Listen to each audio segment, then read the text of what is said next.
This year, Mojang has surprised us with the return of copper as a useful material thanks to the copper golem, graphics almost like shaders with vibrant visuals, and even new plants, particles, and mobs in the spring to life.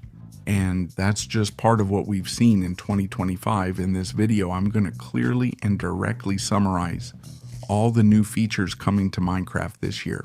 Before we start, I'm going to give an honorable mention to the Pale Garden, the biome that was introduced to us in December 2024, where a new mob called Creeker appears. I have to say that I don't think it's a huge change for the adventure in Minecraft, but it's interesting and quite creepy. And with that said, let's start with the snapshots and what they've been adding. In Snapshot 25, W-02-A, the first change was the leaf particles.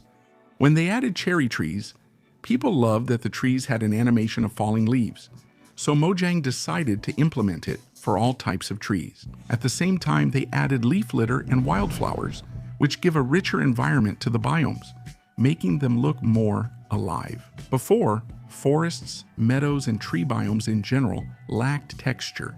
Now they look much more alive with those kinds of flowers. Take a look at the birch forest, the difference is really noticeable. The wildflowers actually have the same feature as the pink petals, which is that you can place 4 of them on the same block, and depending on your orientation, they fill in differently. It's pretty cool for making little paths.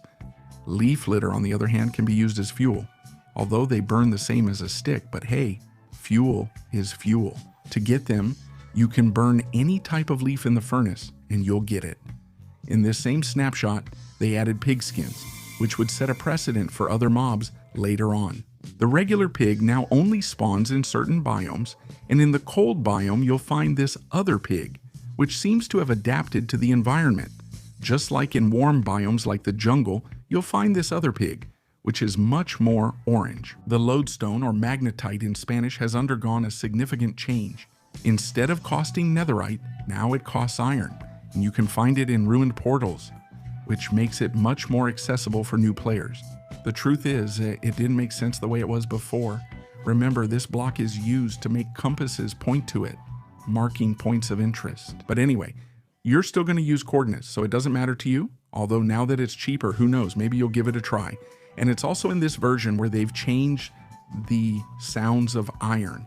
Now, instead of hearing the usual block breaking sound, you hear this. It sounds more metallic, so it's a good change.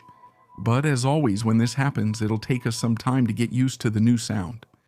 Let's move on to the next snapshot, 25W03A. And in case you don't know what all these numbers and letters mean, 25 is the year, W is for week, indicating that it's week 03, which is the 3rd week of January. And A, well, it's because if they release another one quickly in the same week, they'll use BC, and I think they've even gone up to D at some point.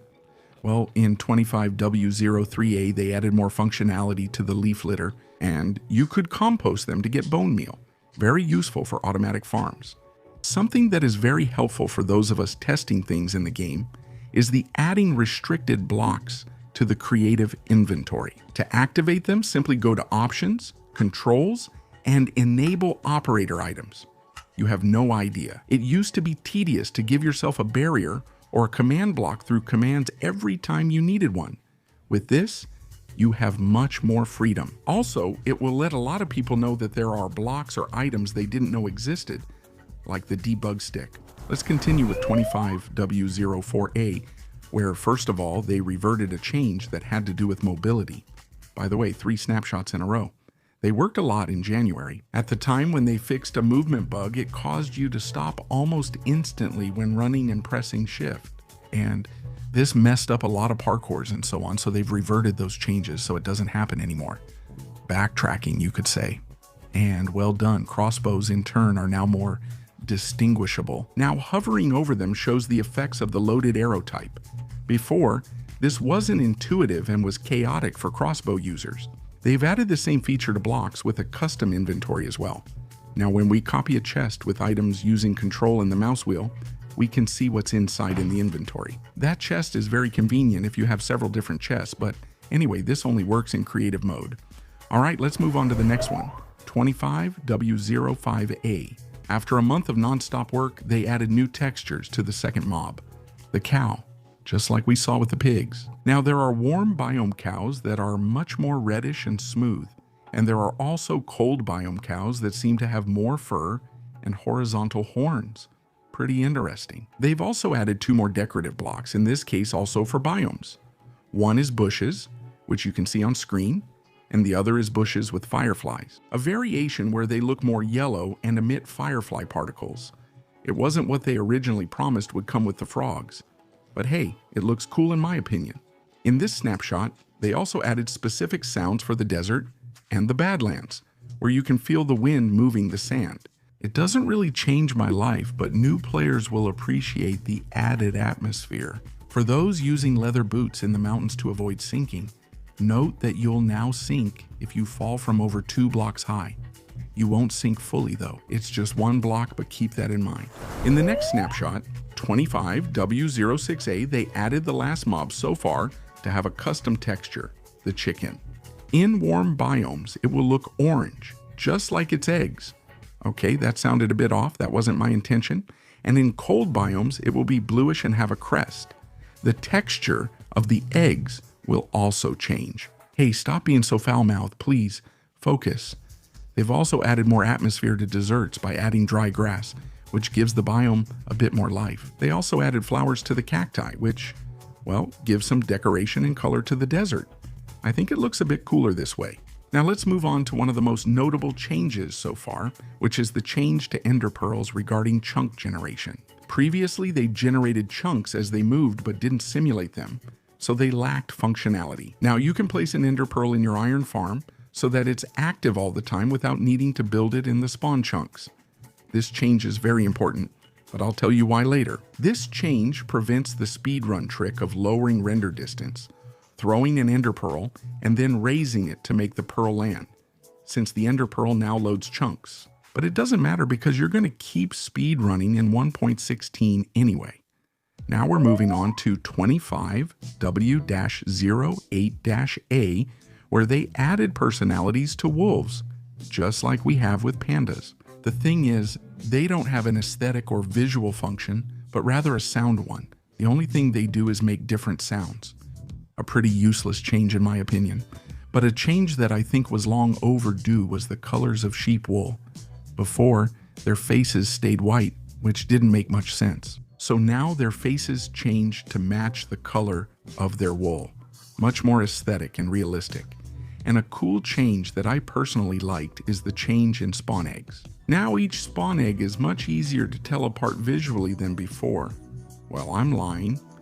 Ritme SMC could tell. It's strange since we're used to not having it, but it was needed. And finally, all of this brings us to version 1.21.5, where they added everything mentioned before with the relevant bugs fixed, making it an actual release. Besides that, they added new features. For example, now camels don't just appear in desert villages, but they can also show up in the desert on their own. And as I already mentioned in my video about how to start a technical survival, Mojang wants to implement the villager rework. And they've started with the wandering traders, who now have more varied trades, and also cartographers, who can give you maps based on the biome the villager is from.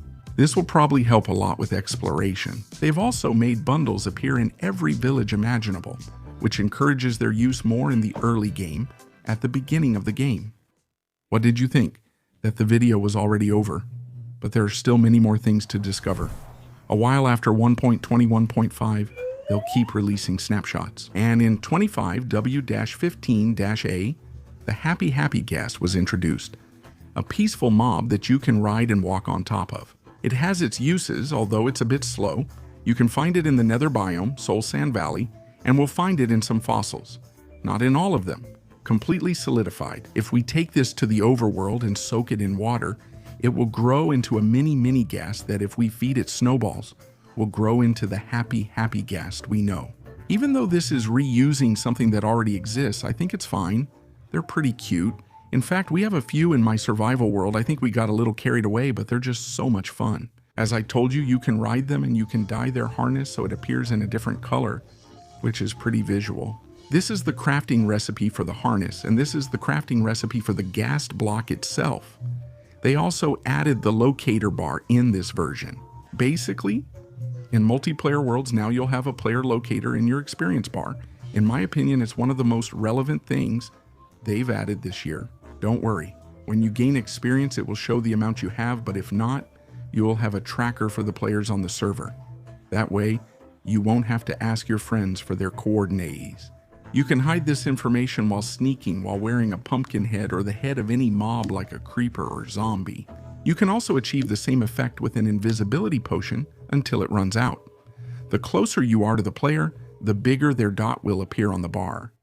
It wasn't until Snapshot 25W16A that they made major changes to leads. Before, when you tied mobs to a lead and clicked on it, they would become untied. Now the lead goes back into my hand, making it much more convenient to move entities. You can also attach mobs to a lead so they always stay together. Well, or by the paw, however you want to say it. Not only that, but now boats can be tied up too, making it much easier to move villagers from one place to another. You no longer need just one boat, you can carry all the villagers in many boats tied to your main one. And of course, the change everyone was waiting for. Now we can use Happy Ghast as a mob transporter. We just have to tie him to the mob and he will form a connection with the mob in question in the central area. This also feels like a relief for moving villagers, especially long distances. If you want to transport them from one village to another, for example, before you had to either take them through the nether with a tunnel or try to move them however you could in boats. But now with the Happy Ghast, it's much easier.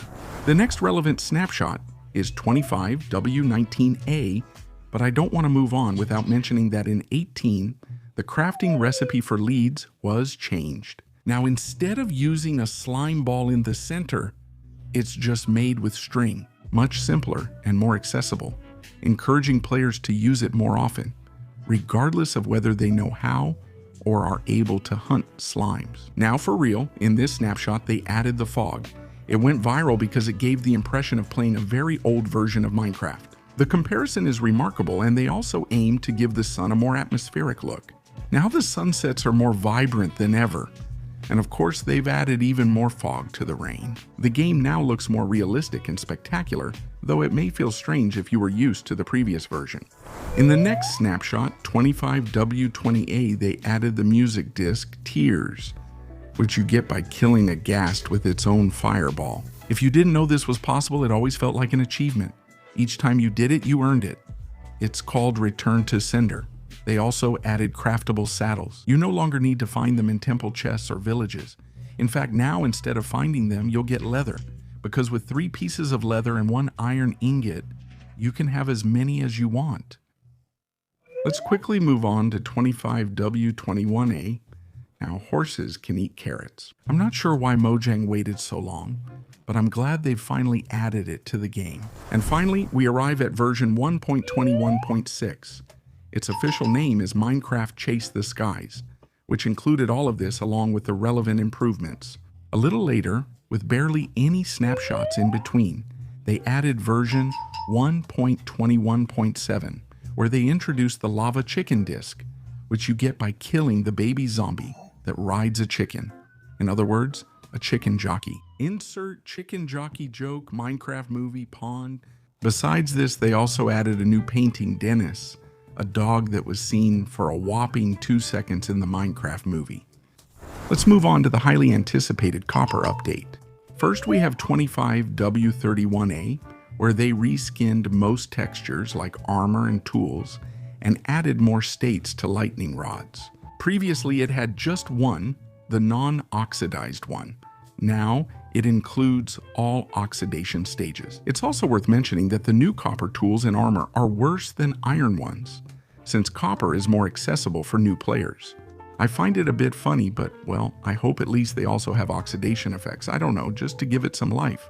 And they also added a mob that wasn't chosen in that year's vote, the copper golem. It has a basic function, which is to organize chests. You assign it a copper chest, and the items you leave there will be moved to nearby chests with the same or similar materials. And spawning it is simple. You just need a copper block and a pumpkin. Once you place the pumpkin, the copper block will turn into a chest, so you won't have to craft a new one either. Another cool thing they've added is the shelves. They're wooden planks where you can place up to 3 items.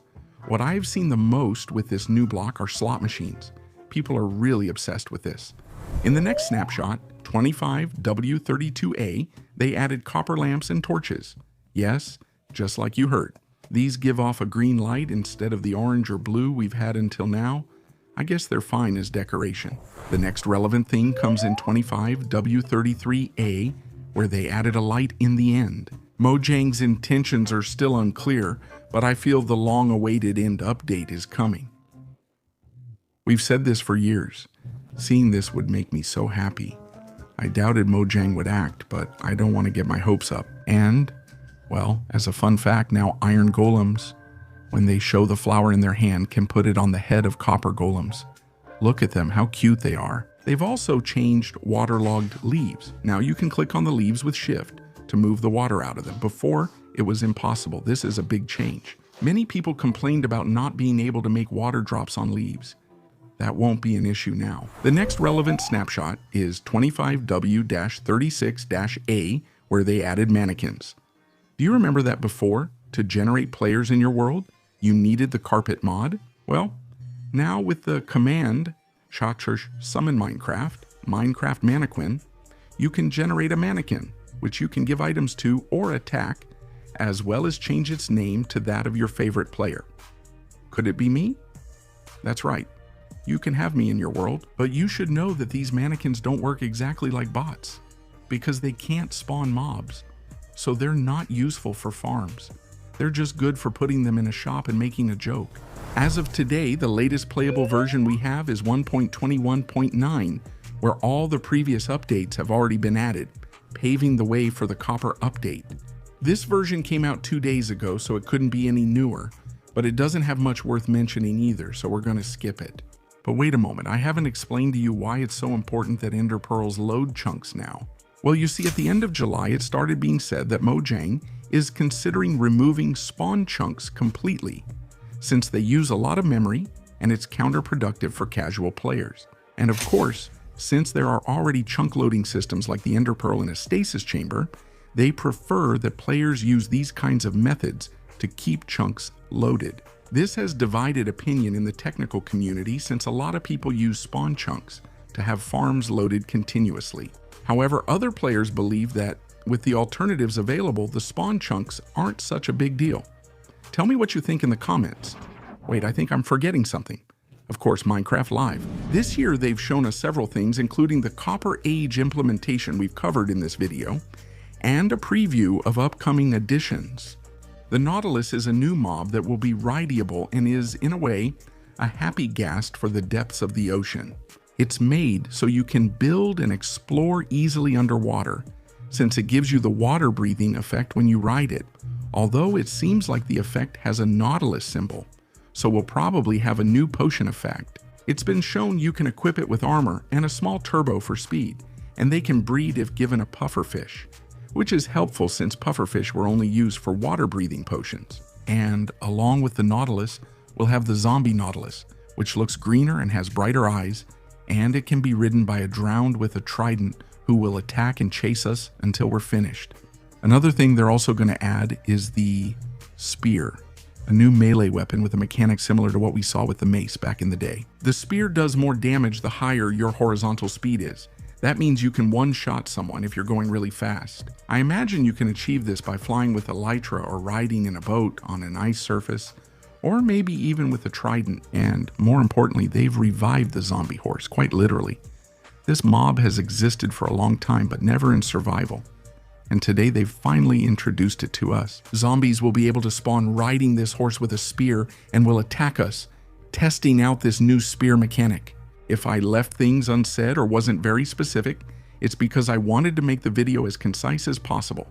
Let me know in the comments if you think Mojang has had a good year or not. And if you want me to review the new snapshots as they come out, please give the video a like, subscribe, and let me know in the comments as well. See you in the next one. Goodbye.